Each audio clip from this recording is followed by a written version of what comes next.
Boa noite a todos, sejam bem-vindos a mais um Evangelho no Lar. Agradecemos a presença. Faço o aviso que a nossa sessão está sendo gravada para posterior postagem no nosso canal do YouTube.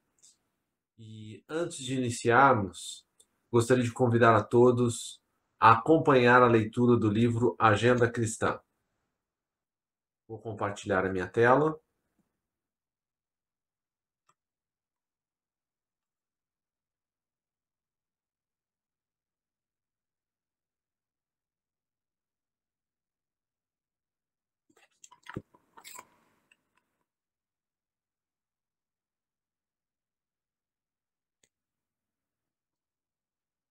Questão de escolha. Procure um delinquente, encontrará muitos malfeitores. É necessário, então, que você possua imenso cabedal de amor para renová-los, sem fazer-se criminoso também. Busque identificar uma falta e achará inúmeras. Chegando a essa situação, é imprescindível que você esteja bastante esclarecido para não acrescentar seus erros aos erros alheios. Tente situar um espinho e vários espinheiros virão ao seu encontro. Em face de tal contingência, é necessário que você permaneça eminentemente equilibrado para não ferir-se. Fixe com demasiada atenção uma pedra da estrada, e em breve o solo estará empedrado aos seus olhos. Depois disso, você necessitará de muita resistência para não sucumbir às asperezas da jornada. Aproxime-se do bem, procure-o com decisão, e bondade virá iluminar seu caminho. Somente aí você surgirá perfeitamente armado para vencer na guerra contra o mal. Prece inicial. Nosso Pai, na terra e no céu, sagrado é teu nome. Seja feita a tua vontade conosco como no espaço. Dai-nos do teu pão suficiente para o dia, Senhor. Em tua compaixão, perdoai-nos e alargai-nos nossos corações, para que perdoemos uns aos outros. Guia-nos para ti, Senhor, e dá-nos o nosso poder e realização suas mãos. Amém. Rogamos ao Senhor Deus Todo-Poderoso enviar-nos bons espíritos para nos assistirem, afastar aqueles que possam induzir-nos ao erro e dar-nos a luz necessária para distinguirmos a verdade da impostura. Afastai também os espíritos malfazejos, encarnados ou desencarnados, que poderiam tentar lançar a desunião entre nós e com isso desviar-nos da caridade e do amor ao próximo. Se alguns procurarem penetrar nesse recinto, fazei que não encontrem acesso em nossos corações. Bons espíritos, que vos dignais vir instruir-nos, tornai-nos dóceis aos vossos conselhos, afastai-nos de todo pensamento egoísta, de orgulho, de inveja e de ciúmes. Inspira-nos a indulgência e a benevolência para com os nossos semelhantes presentes ou ausentes, amigos ou inimigos. Fazei, enfim, que pelos sentimentos que nos animarem, possamos reconhecer a vossa salutar influência. Dai aos médiuns que encarregardes de nos transmitir os vossos ensinamentos, a santidade, a consciência da santidade do mandato que lhes é confiado e da gravidade do ato que vão praticar, a fim que o façam com o fervor e o recolhimento necessários. Se estiver entre nós pessoas que foram atraídas por outros sentimentos que não o do bem, abra os seus olhos à luz, Senhor, e perdoai-as como nós as perdoamos, se vieram com intenções malfazejas. Pedimos especialmente aos sagrados Espíritos da Luz, aos nossos guias espirituais, para nos assistirem e velarem por nós nesse ato. Assim seja. Amém. Amém. Obrigado, Rubem. O que vamos ler, Roseli? O Livro dos Espíritos, capítulo 7, Retorno à vida corporal. Prelúdios do retorno. Pergunta? Capítulo 7. Mas qual que é a pergunta inicial? Ah, sim, é 330.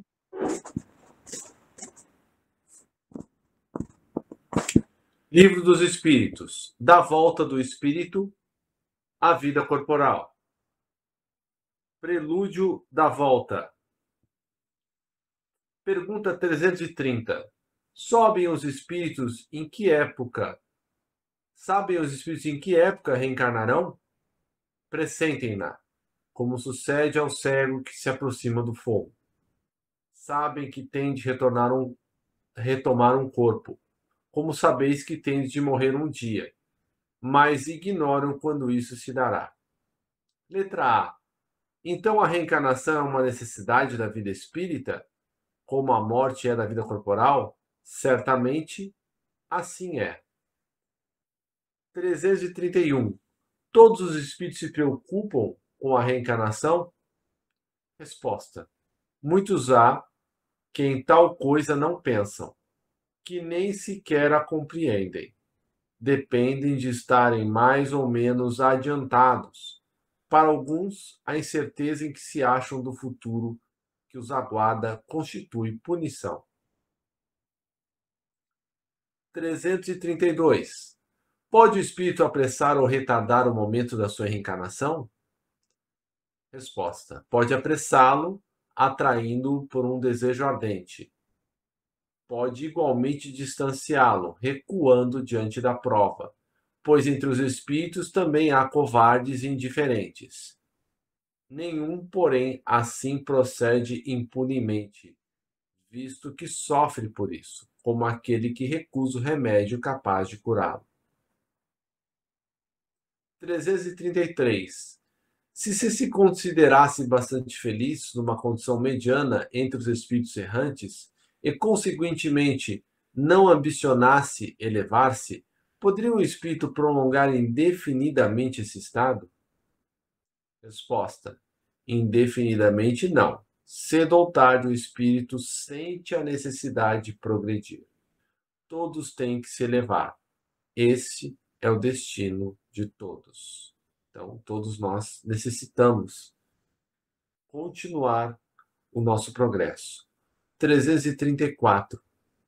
A predestinação na união da alma com tal ou tal corpo, ou só a última hora é feita a escolha do corpo que ela tomará?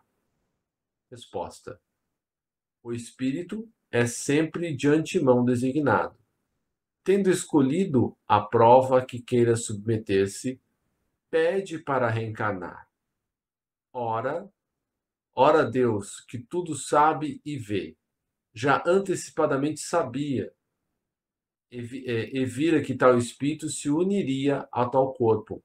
Nós sabemos que existe um planejamento reencarnatório, que nós com a ajuda dos nossos benfeitores, se assim nós temos alguma capacidade de escolher, se nós temos que passar por uma prova no Brasil, nós vamos escolher os nossos pais de acordo com os nossos méritos.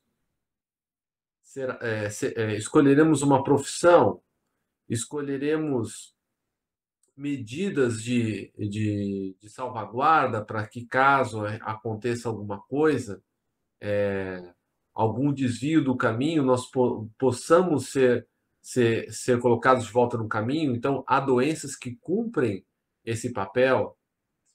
335. Cabe ao espírito a escolha do corpo em que vai encarnar-se ou somente a do gênero de vida que lhe sirva de prova? Resposta. Pode também escolher o corpo, porquanto as imperfeições que este apresente ainda serão para o espírito provas que lhe auxiliarão o progresso, se vencer os obstáculos que lhe oponha. Nem sempre, porém, lhe é permitida a escolha do seu invólucro corporal, do seu corpo, mas simplesmente a faculdade de pedir que seja tal ou qual. Letra A. Poderia o espírito recusar-se, à última hora, tomar o corpo por ele escolhido? Resposta. Se recusasse, sofreria muito mais do que aquele que não tentasse prova alguma. Pergunta 336. Poderia dar-se não haver o espírito que aceitasse encarnar numa criança que houvesse de nascer? Resposta. Deus a isso proveria. Quando uma criança tem que nascer vital, está predestinada sempre a ter uma alma. Não se cria sem que a criação presida um desígnio. Então, se é para o espírito vir, ele precisa de um corpo. Não existe, né, nascer um corpo sem espírito, né?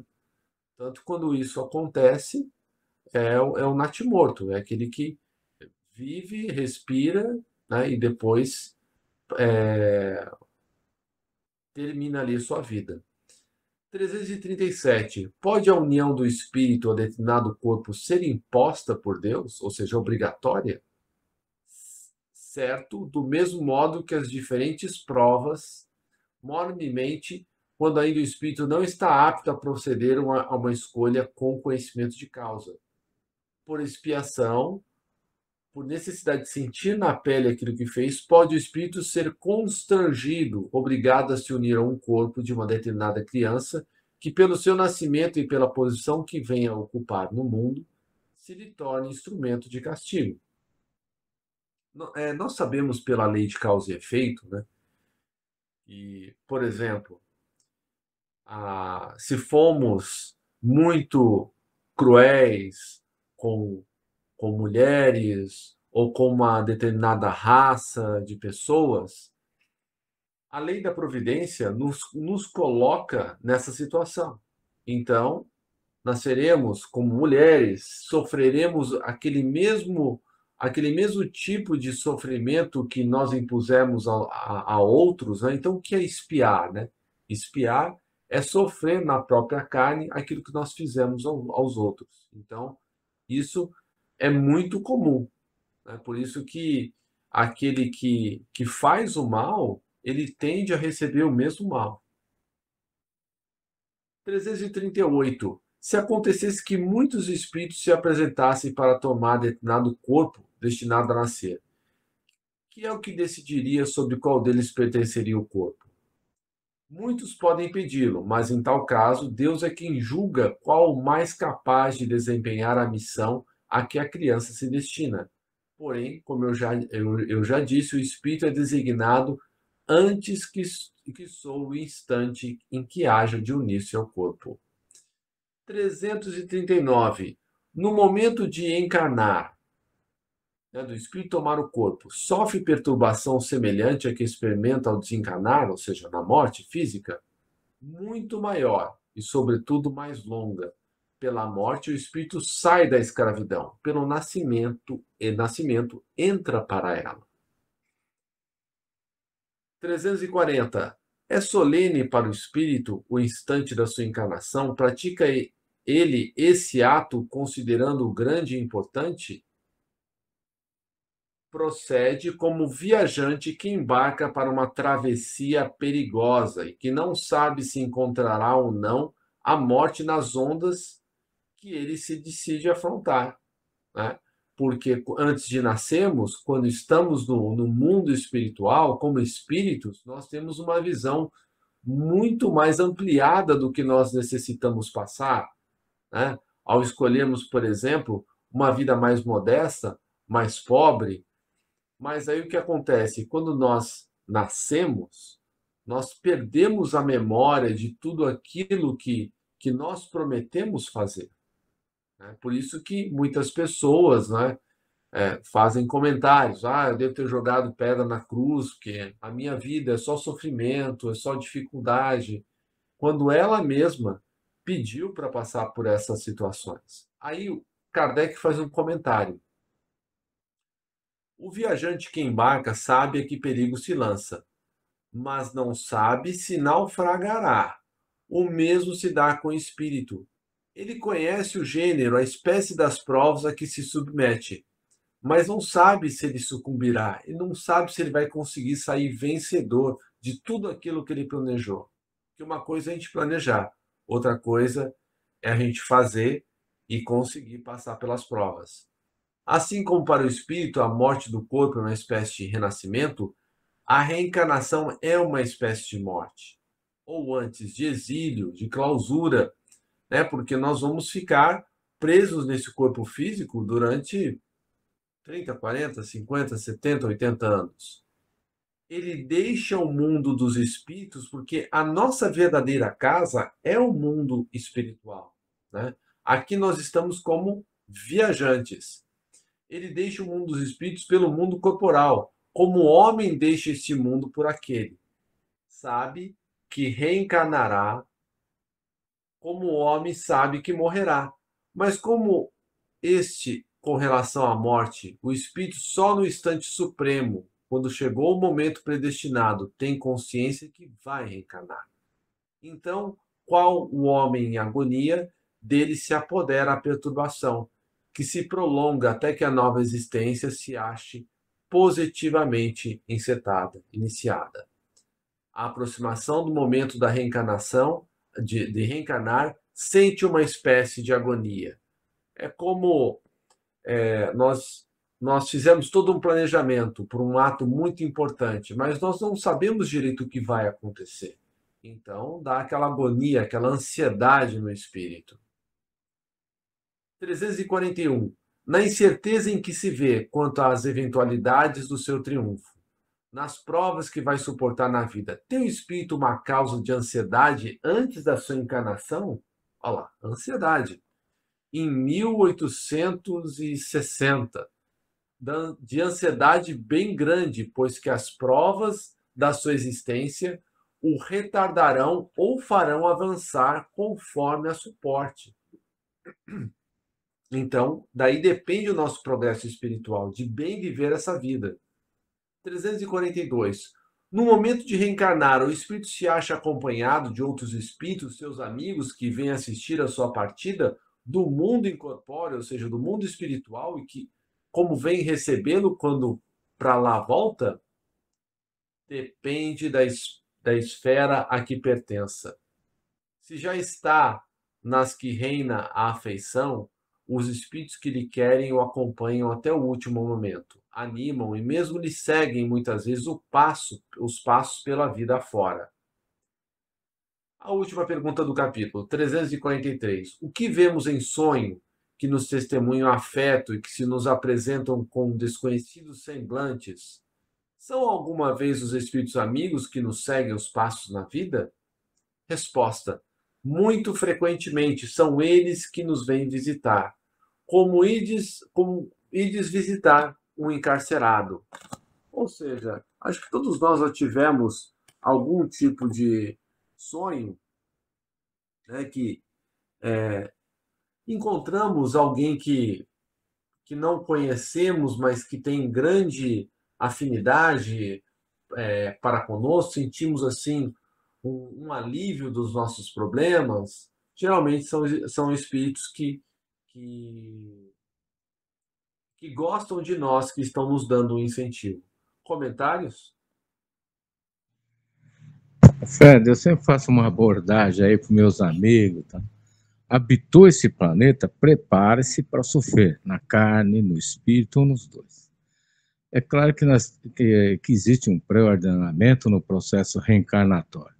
E também esse espírito que vem, ele sabe que ele passará por provas e expiações diversas, não é isso?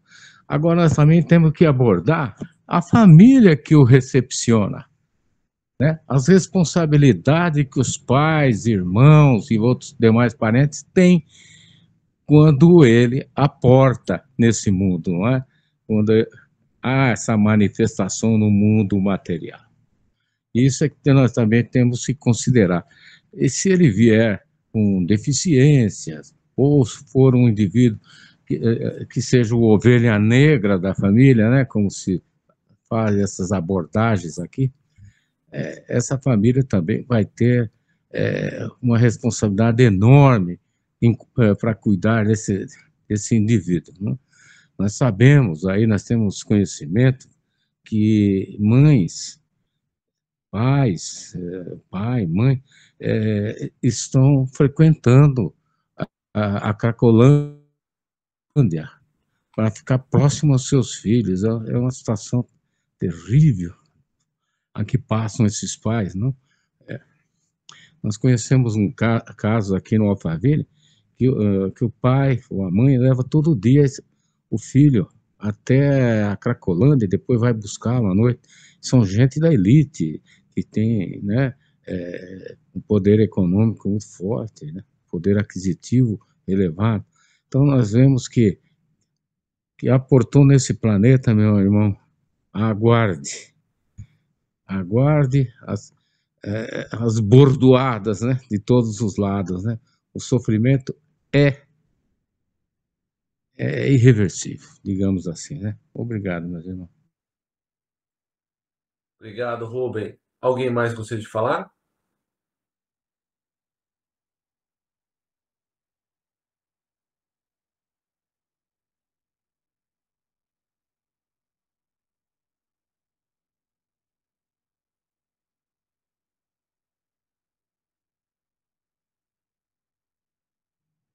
Mas, Fred, me permite aí uma parte. Claro.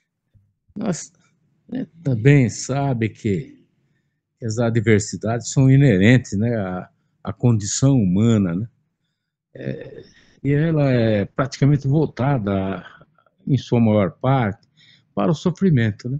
Uma que o próprio indivíduo busca, às vezes, por sua eh, conduta desregrada, né? Ele acaba, né, se afastando do, da humanidade, digamos, do sentimento de humanidade, de fraternidade. Isso é claro que traz muitas consequências para quando ele retorna ao plano espiritual. Às vezes, quase sempre por meios violentos, né, que é a saída desses indivíduos. Mas outro dia tive uma inspiração, gostaria de compartilhar com os irmãos. Me veio uma frase, né, que, que às vezes nós temos que declarar a paz. O inimigo fica confuso. Eu postei isso no Facebook, nós tivemos aí quase 60 curtidas, né, em manifestações. Eu creio que essa frase aí traga uma certa elucidação pelas questões odiernas que a humanidade tem passado, né?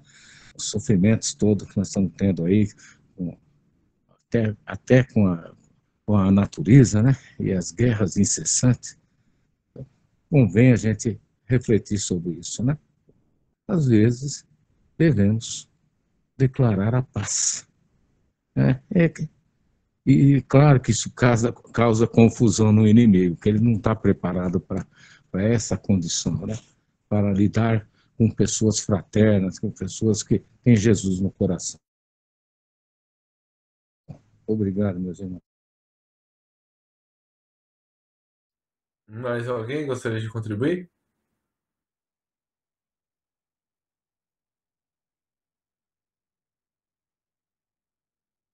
Não, obrigado.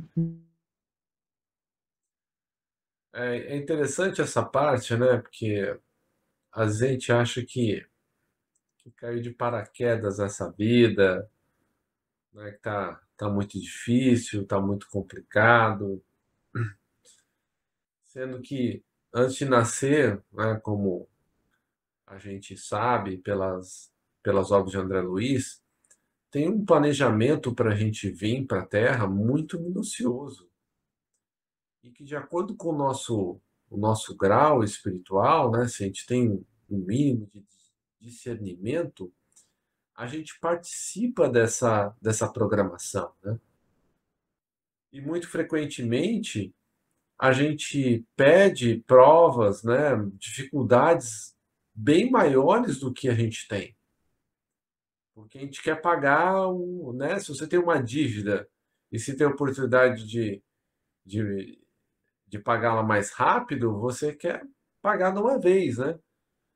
Então a gente pede sofrimentos maiores, mas aí os nossos amigos espirituais, nossos mentores chegam para nós e falam: olha, você não vai dar conta de tanto sofrimento, né? Então, em uma situação mediana, você vai ter uns planos de saúde, você vai nascer numa família um pouco complicada, né? Você vai passar por esse tipo de situação. Então, nós já sabemos aí, antes de vir, os tipos de dores, de sofrimentos que a gente vai passar. E nos dizem os amigos espirituais que a gente passa mais ou menos por cerca de 1% do que seria o que a gente deveria passar pelas nossas condutas, né, erradas do passado, né? Então a gente sofre 1% só. Imagina se Deus colocasse o peso da mão dele para a gente sofrer os 100%, né? E muitas vezes, se 1% já é tão pesado, já é tão difícil, então o que cumpre a nós fazer, né? É o bem sofrer. O que é o bem sofrer?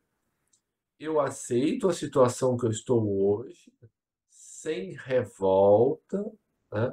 sem, sem dizer que, né, eu fui injustiçado, porque tem uma frase que eu gosto muito que diz assim: há injustiças, mas não há injustiçados. Ou seja, todos nós estamos sofrendo aquilo que nós precisamos, mas cabe a nós não aumentar os nossos sofrimentos, né? Porque se eu me revolto com o que eu estou sofrendo, é que nem uma prova na escola, né? Como se eu não completasse aquela prova e tivesse que repetir o ano. Então, que eu sofra o que eu estou passando, mas agradecendo, porque sempre poderia ser pior, né?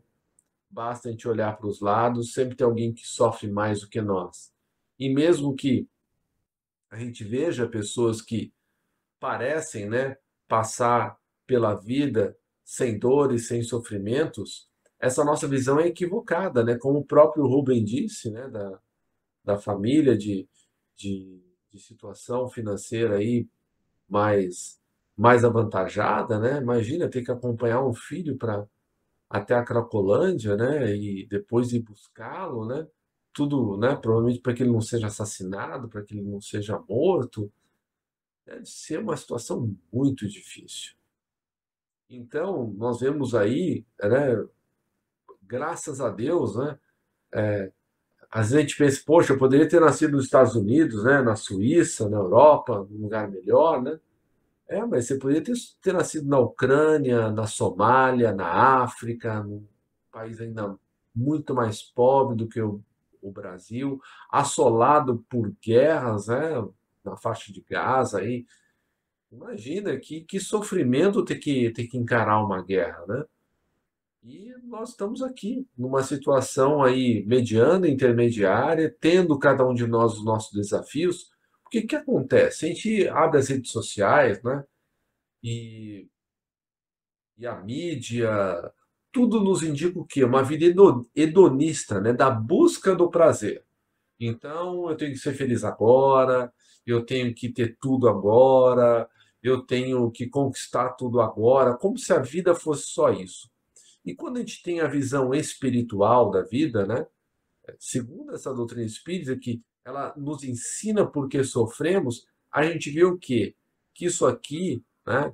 Matéria é temporário, nós estamos aqui por um tempo. Então, por isso que a gente tem que se esforçar para fazer o melhor que a gente pode. Comentários? Fred, eu creio que o termo que defina bem esse contexto seja resignação, né, meu irmão? É o que nós temos que nos ater aqui. Nós temos que cumprir com o que foi pré-ordenado, né? A todo custo. E o sofrimento é inerente a essa questão. E esse termo, resignação, creio que defina bem o contexto. Obrigado. Eu escutei de um palestrante, que ele, acho que ele se refere a Joana de Anges, o Emerson Pedersoli, que é um muito bom. Eu tenho postado alguns vídeos dele no grupo. Assistam. Ele diz que até 2025 vão encarnar cerca de 200, vão estar encarnados na Terra cerca de 200 mil espíritos, né, angélicos, né, dos mais diversos ramos do conhecimento, da política, misturados no mundo inteiro. Então, isso vai fazer com que o planeta avance, né? E tudo que nós estamos passando agora, né, estava previsto, né? Estava na Gênesis, está no Livro dos Espíritos. Então não é novidade, nós sabíamos que íamos passar por tudo isso. Eu vou passar para as vibrações, então, se não tiver mais nenhuma parte, nenhuma manifestação. E vamos então, primeiro agradecer ao nosso amigo maior, Jesus, por aqui estarmos na Terra com as nossas dificuldades. Tantos queriam estar e não podem, né? Tantos que queriam continuar vivendo, soou a hora deles, né? E eles não estão mais aqui. Vamos então vibrar por todos os que sofrem, né? Inicialmente pelos nossos irmãos desencarnados, dentre eles aqueles que saíram da vida física pela porta do suicídio, né? Como a Carla Vanessa, uma outra Carla que eu conheci, o Charles, o Fred, o Elias, o Alain, o Bruno, a Verena, a Juliana e tantos outros. Que esses irmãos possam ser consolados, possam ser resgatados dos lugares que eles se encontram. Vamos pedir também pelos nossos irmãos que são obsidiados, que a gente sabe que a questão da obsessão, além da obsessão por sintonia, né? Porque se eu sou viciado em alguma coisa, eu atraio aqueles que gostam das mesmas coisas que eu, e também tem a obsessão por aqueles que não nos perdoaram no passado, né? Pelos nossos desencontros, pelos nossos erros, pois nós os prejudicamos muito e, infelizmente, eles não conseguiram nos perdoar. Então, vamos pedir que Jesus ampare eles para que eles possam seguir os seus caminhos também, entendendo que o perdão é a única solução. Vivemos ainda por todos aqueles que detêm o poder na terra, que eles sejam abençoados para que possam restabelecer e manter a paz no planeta. Peçamos agora por todos aqueles que nos vêm à mente neste momento.